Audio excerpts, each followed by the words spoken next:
Hello, I'm Christina, and I'm here with Martina, Hello, welcome everyone. and we're your hosts for Everyday Ordinary, Extraordinary Men. Most humans have a lot of preconceived notions and stereotypes about gender. For example, men are tough, silent, and forceful, where women can be chatty, manipulative, or emotional. In doing that, we put people in a box and often forget to see beyond those labels. And if someone's not fitting the mold, we might call them names like tomboy or sissy. Those and similar labels often cause discord. What would a world look like where we go beyond our preconceived notions and understand that we are much more than our gender? That humans are strong and soft and gentle, deep and powerful, tough, fierce, and open. That qualities are not specific to a gender, that we all have all qualities available to express. What would a world look like where we are all free to be who we choose to be and express all of our emotions? When we allow ourselves to express the so-called masculine and feminine qualities within ourselves, we set ourselves free. When we allow others to do the same, when we accept all of them, we create synergy, peace, and harmony. And joining us today, we have Bas with us all the way from the Netherlands. So welcome to the show, and please introduce yourself to us. Thank you, Christina and Martina, for having me here, and for your beautiful introduction. My name is Bas. I'm 52 years old. I'm a Dutchman living in the Netherlands with my two children and my wife. The children are not with my current wife, so I have a co-parenthood of 50-50. So one week they are with us, and the other week they are with their mother. We have two adopted street dogs from Romania, and we have our business together where we do stuff together, but also I do my own things. Individually, I work with men. I coach men and I facilitate men's programs. And she is doing her work with priestesses. So that's in a little nutshell who I am and what I do. Thank you. Thank you so much for being here. I've been, I don't know how I stumbled upon your first post, but I was like, the moment we started the men's podcast, I was telling Christina, we have to get him on the podcast. We have to get him on the podcast. And then, I send you a message on Messenger. You didn't reply. I went on your page and said something. You didn't react. And I was like, okay, do I give up? How do I, and then finally I found your email address and you immediately replied. So I am just so thrilled to have you here. I share about you with whoever wants to listen. So you've gained a few followers because of me.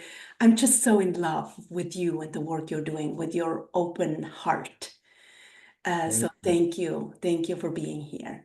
So if we really knew you, what would we know? That's a good question. If you really knew me, what would you know?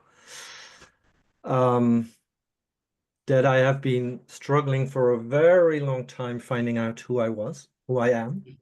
And that I think for the last 5 to 6 years that I really have the feeling that I have arrived, that I know who I am, that I feel safe in my body, in this world, what I do, that I have a very fun side, but also can be incredibly serious, that I love deep talks, and that I actually enjoy living life to its fullest, come what may. Yeah, that's it. Beautiful, beautiful. Such a balance of living life to the fullest, but also, you know, family and co-parenting, and there's so much that goes on, inside of all of that. So I'm going to move into our icebreaker question. Tell us a funny or silly or embarrassing story about yourself. Well, I have quite many, but I'm going to pick one. It's not per se very funny, but it's kind of silly. Like when I was younger, I used to be incredibly insecure, and I used to also feel that I had nothing important to share to the world and that people would not listen to me anyhow. So when I was in a discussion or in a conversation where there were two opposing opinions about a topic, what I used to do, I used to invent like statistics and surveys to somehow make the other person believe what I had to say, even though I actually didn't know if it was true what I was telling. So I really invented like a whole um, network of arguments that probably did not even exist, and surveys and statistics to just be right. Um, yeah, that was actually quite silly, and but it also helped me to find my voice, to Mm. somehow practice in speaking up, even though it was not the actual truth, but it really helped me giving me back my voice so that I could practice with that. And now I don't need these silly arguments anymore because I know what I have to say. And I'm also okay if people do not agree with me. But that was, yeah, that has been my journey. Yeah. I love it. It's such a fun little icebreaker story, right? Like I was insecure and this was my way into finding my comfort level in these conversations. And yeah, I love it. I love it. And listen, half of what we comes out of our mouth is made up anyway, right? That's true. Yeah, that's true. Yeah. Yeah, I was gonna say we all make up shit, right? And no, however it is, we all make up stuff. So Yeah. yeah, beautiful. So, Buzz, what makes you come alive? What are you passionate about? Like, Well, what makes me come alive is the work that I do. I don't even see it as work. It really feels like whenever I start my day and I've done my morning practices and I sit down to start the work, writing posts, reaching out to men that I'm working with, it's as if like a flame gets lighted and I'm just going and going and going, and it brings me so much pleasure and so much joy. Also spending time in nature, being with my wife, but also like talking about all these things that we have been talking about, like the feminine and the masculine, and how we can support each other in feeling more and more safe in this world. Diving deeper into patriarchy and the suppression culture, and how it has held us all back, and how we can break through that um, when we dare to stand shoulder to shoulder and really dare to look at our own woundings and also have compassion and space for the woundings of other people. Yeah, growth and exploration and creation. These are really the things that, yeah, that ignite my soul. Yeah. So good.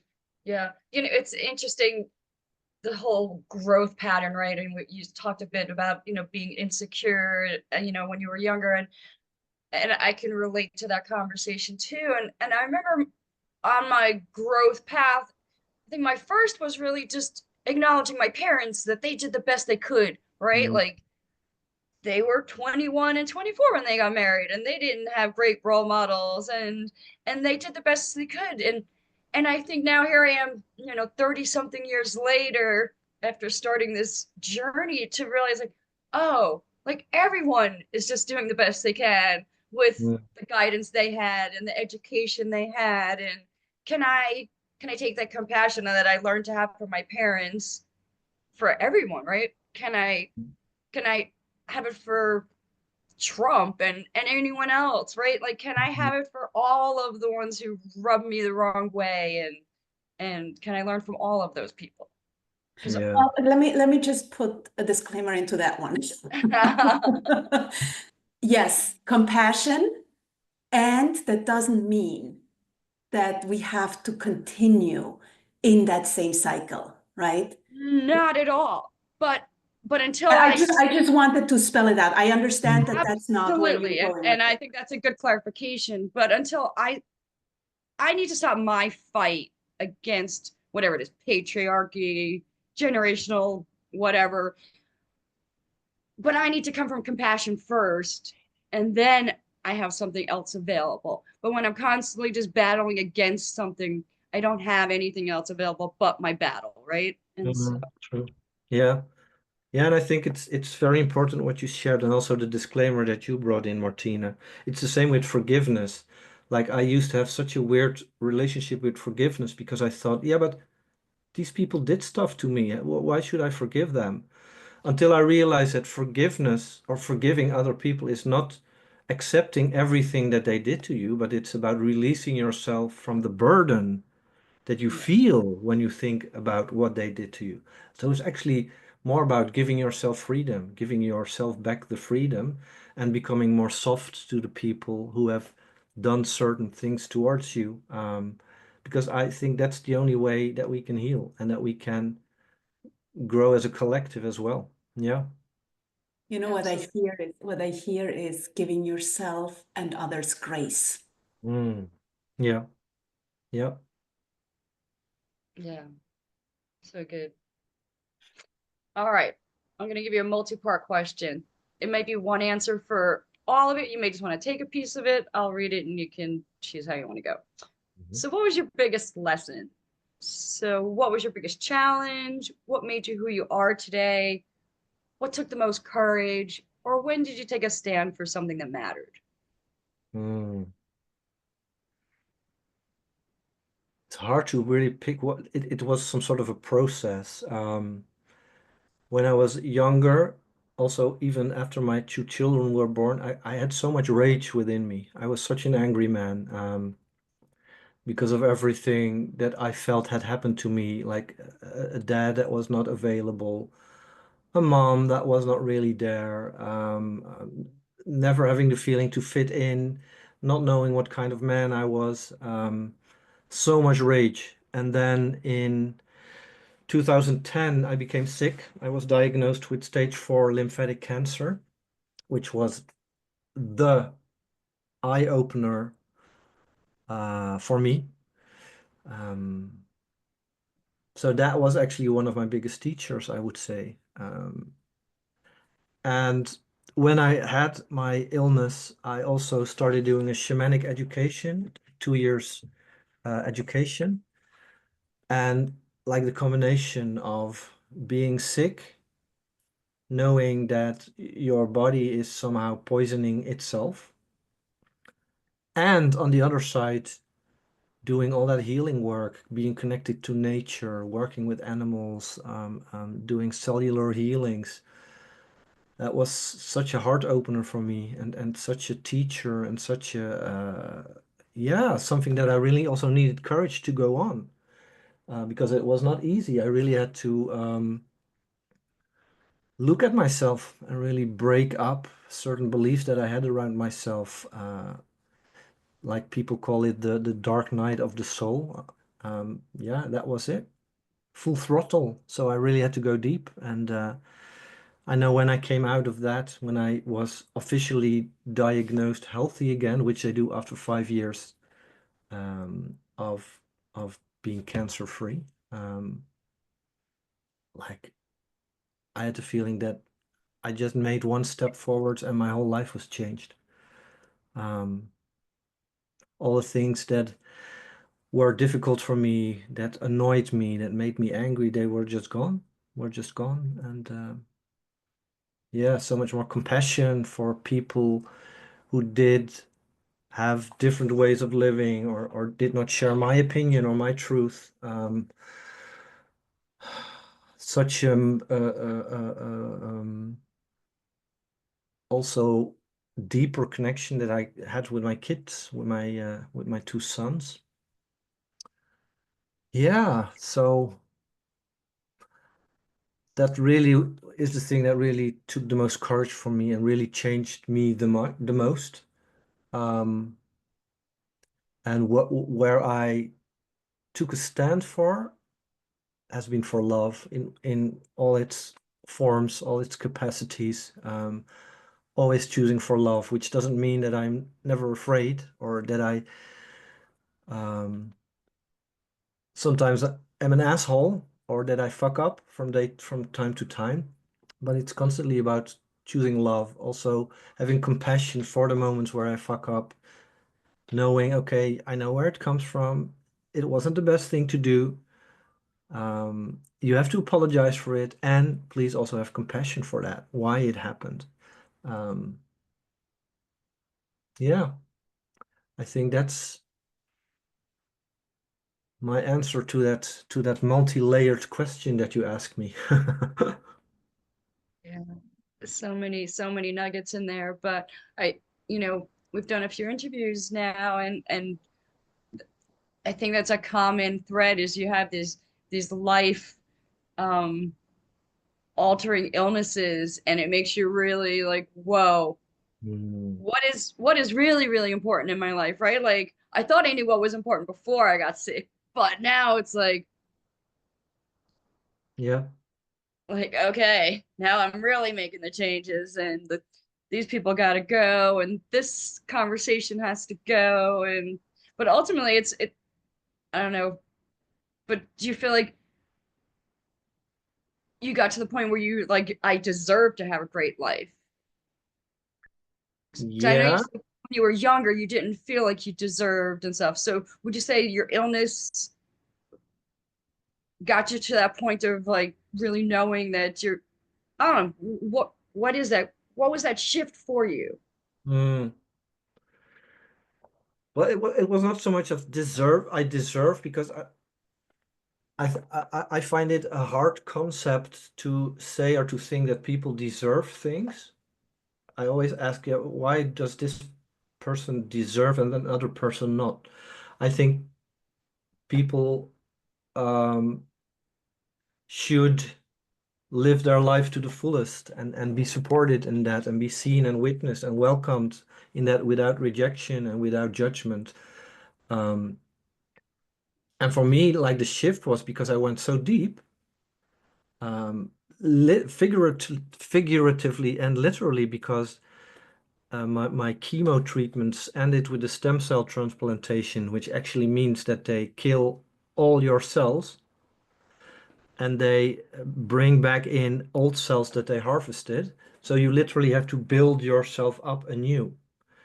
Um, and that was such an eye opener for me, and it really felt okay. This is the opportunity for me to undo myself of all the burdens, all the things that do not serve me anymore, and to really build myself up. And who do I want to be? Who is that new man that I want to be, and who can support me in building myself up? What things can I use? So it really was also an opening myself up to the opportunities that life had in store for me, and being deeply grateful for that. So it's hard for me to really put my finger on, okay, this was the exact shift, but I think it was because life or source or God or however you want to call it gave me the opportunity to build myself up anew, um, which is a Yeah, beautiful thing if you get that from life. Yeah. absolutely. Yeah. What I hear is you chose life, Yeah. and you chose to create the life the way you want it, not how it's been presented to you. Yeah. That's what I hear, right? And Yeah. the courage that it takes to do that, right? The willingness, the courage, cancer is sometimes called the disease of resentment, right? So when we start letting go, we can open our hearts Yeah. It's to true. life and to healing, right? Yep. And I believe so. Just I think to clarify, and Christina, correct me if I'm wrong. What she meant by deserving, I would probably call it it's our birthright. It's our Yeah. birthright to Mm. live a Yeah. full life, Yeah.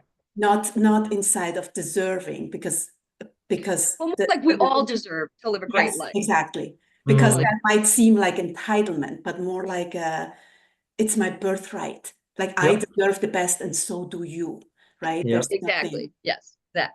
Yeah. Yeah. What she No, said. fully agree with that. Thanks for the clarification. Yeah. Yes. Yeah, I fully agree with that. And for me, choosing life is also about choosing all of life, um, which means that I choose for my highest good, but I also choose for my humanity, which means that I sometimes have a shitty day, that I sometimes say something that is not the best thing to say, that I sometimes end up in a discussion where I think after it finished, was that now the wisest thing to do? I don't think so. So it's really about embracing and allowing yourself to live life in all its expressions, the dark, the light, and the in between.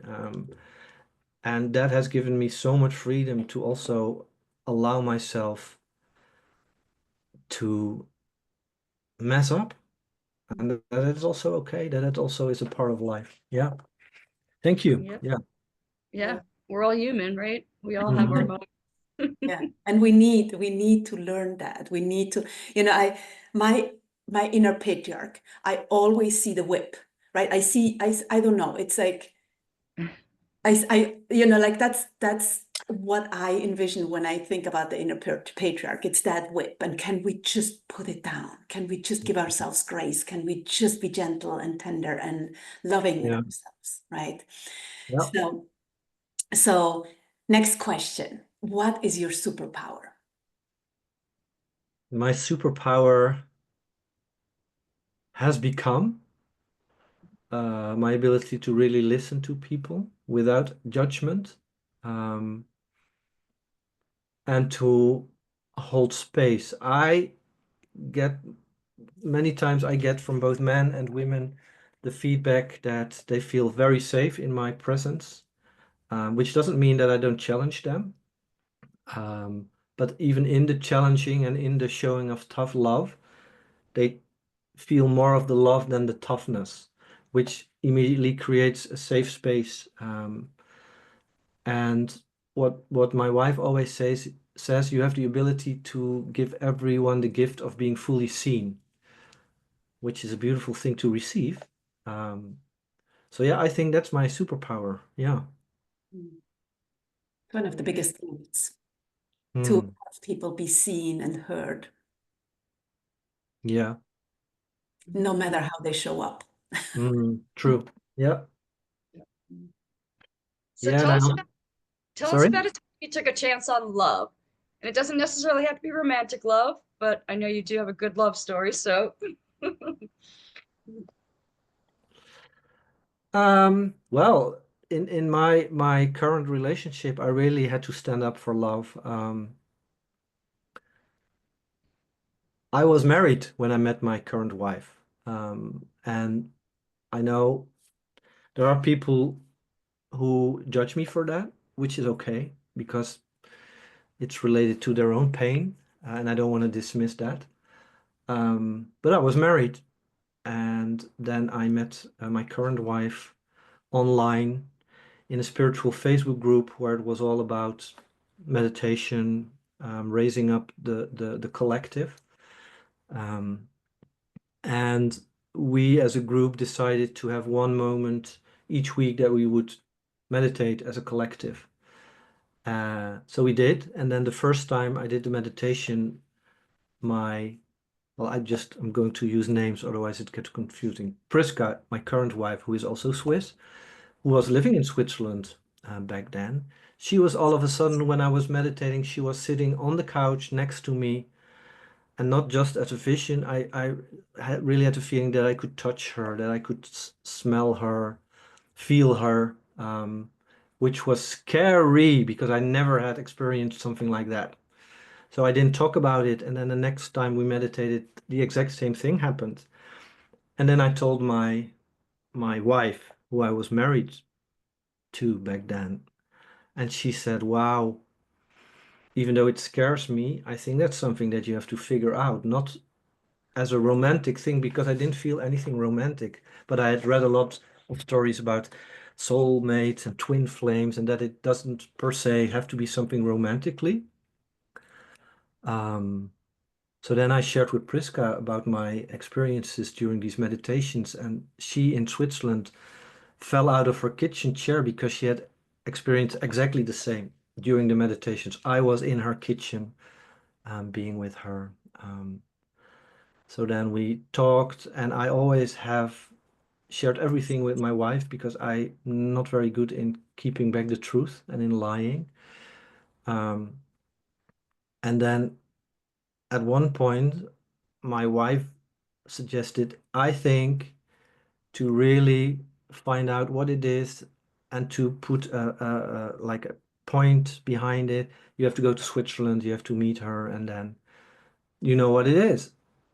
So I shared it with Priska, and she said, "Is that why? Should we do that?" And we decided to do it. So I flew to Switzerland, and when we were at the airport, the first time we embraced, we were like catapulted into another realm.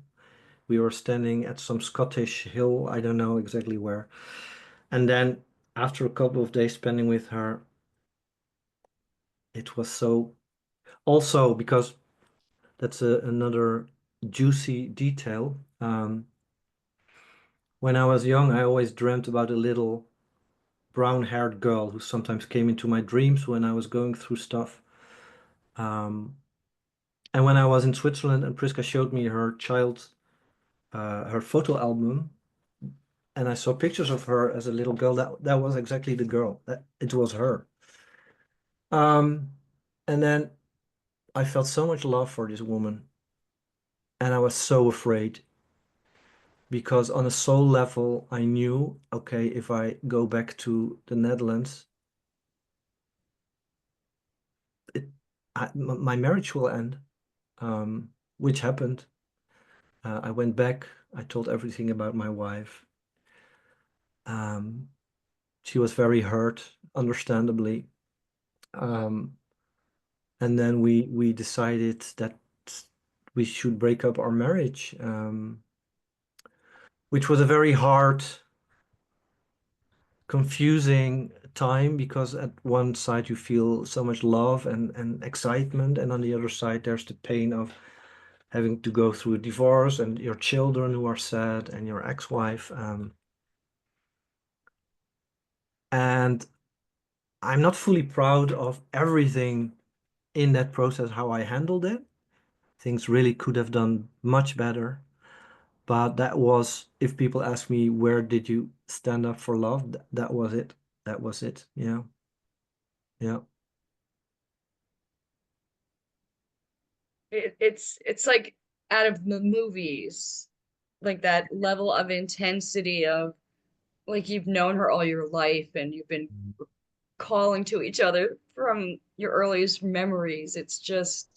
Yeah. It's a remarkable story. It truly is.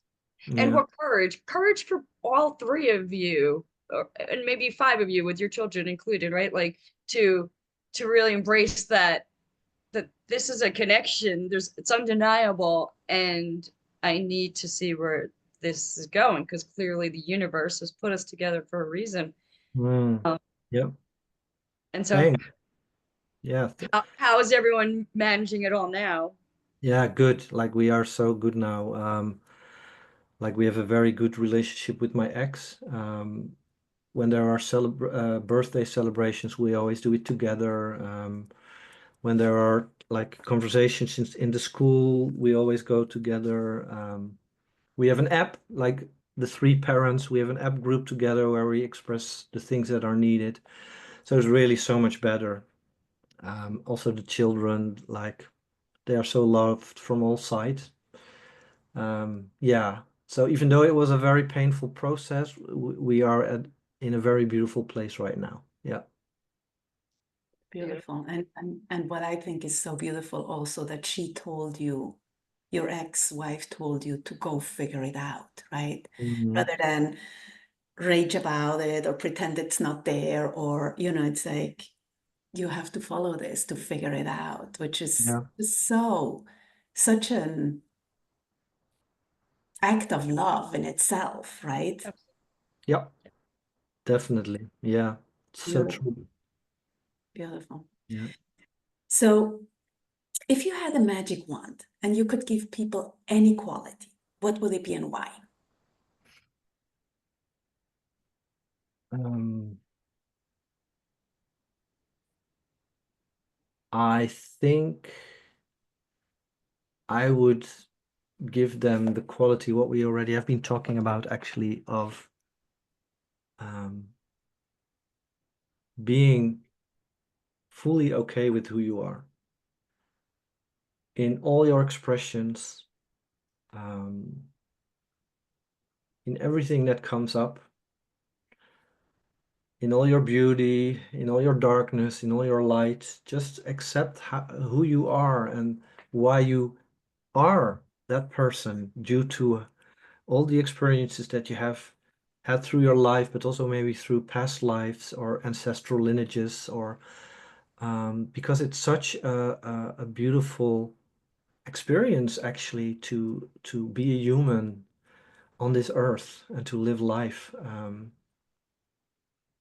Yeah, and I think it really should be celebrated in all its fragments and all its shades, which again doesn't mean that we have to bypass anything, because there are always periods where we feel that life is hard and that it's pulling us in all kinds of directions, but also having compassion for that and also seeing the teacher in that, mostly afterwards, because when you are in the shit, then you cannot see it yet. Yeah, but I think it's just simple, being fully okay with who you are. Yeah. So beautiful. So good. Mhm. So, what are you most grateful for? Mm.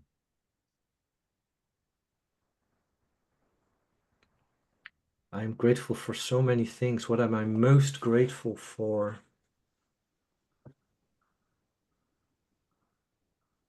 I think I'm very grateful to finally have arrived in a space where I don't have to prove myself anymore, where I am okay with different people, with different truths, that I'm not, that I don't feel threatened anymore when somebody thinks that what I share is bullshit, or that they don't agree with my opinion. It's so free and so liberating to just be okay. And then we go back to this magic wand question again. Just that I'm in this place where I'm just fully okay. I'm so incredibly grateful for that. And it's so liberating, and so heart opening to, yeah, to be able to be present with that and to be in that space. Um, Very rewarding and very humbling as well. Yeah, yeah. Mm.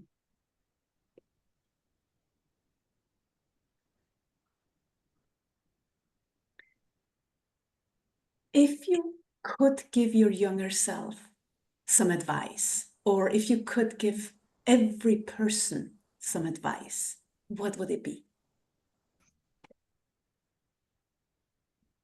I think it would be something like, even though you are always also defined by other voices, like we are also defined by our parents, we are defined by our friends, by our children, by our peers. So even though there are different energies that co-created who we are today, always go back to your own voice, um, and always check in. Is it my reality? If you do something, if you hear something, if you make a decision, if somebody says something about you, always check in with yourself and feel, okay, is this true for me? Because maybe for the other person it's true, but is it true for me? Is it really my voice that is speaking now? Yeah, so the advice would be constantly check in with yourself, and not from a mental space, which we often do, especially men. They immediately go here and try to solve everything here. But it's really about going into your body and really feeling the sensations that your body give off, and also knowing what all these different sensations mean. Um, like what I see, I think humans have that, but when I specifically put it with men, what I see happening, and I have done it also, is men are well aware of all the sensations that they feel in their bodies, as much as women. I'm sure of that. But, they don't know always what it means. And because they don't know what it means, they also do not know how to put action to that. And that's where it often goes wrong. That's why men get overwhelmed. Oh, I feel all these things in my body and I don't know what it means. Okay, I'm going to withdraw because I don't know anyhow what it means and how to even express it. So it's really about learning how our bodies work and what certain feelings and sensations mean so that you can create an action step. Might it be, okay, you overstepped a boundary, so I have to put up a firmer boundary now? May it be saying to someone, hey, what you just said me actually hurts me more than I thought it would. So that you can also create more deeper connections and more depth within yourself as well.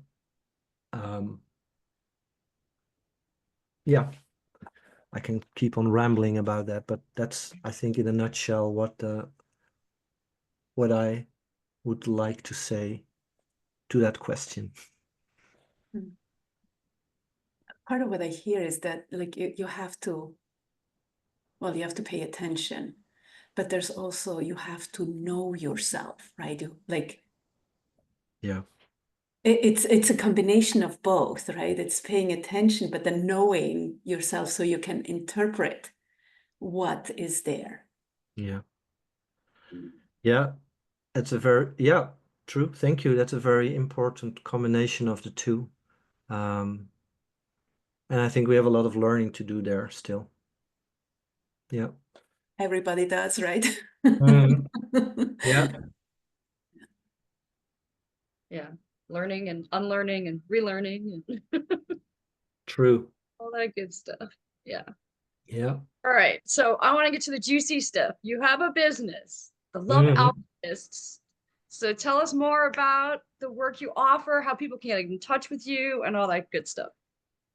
Thank you.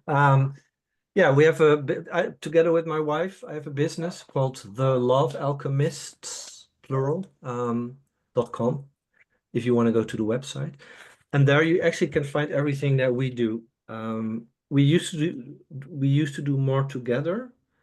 We used to coach couples. We used to have a Heroes Gamma's mystery school about the sacred feminine and the sacred masculine. And now our roads are a little bit separating. So I work more with men.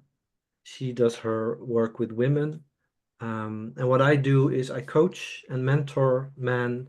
And I currently have a men's program called Trinitas, which is all about what we have been talking about, defining yourself as a man. It's not about me telling them how to be a man. It's about giving them tools and practices and space, first and foremost, to find out, okay, who do I want to be as a man, or who am I as a man, and how do I want to give expression to that? So that's really more focused on masculinity.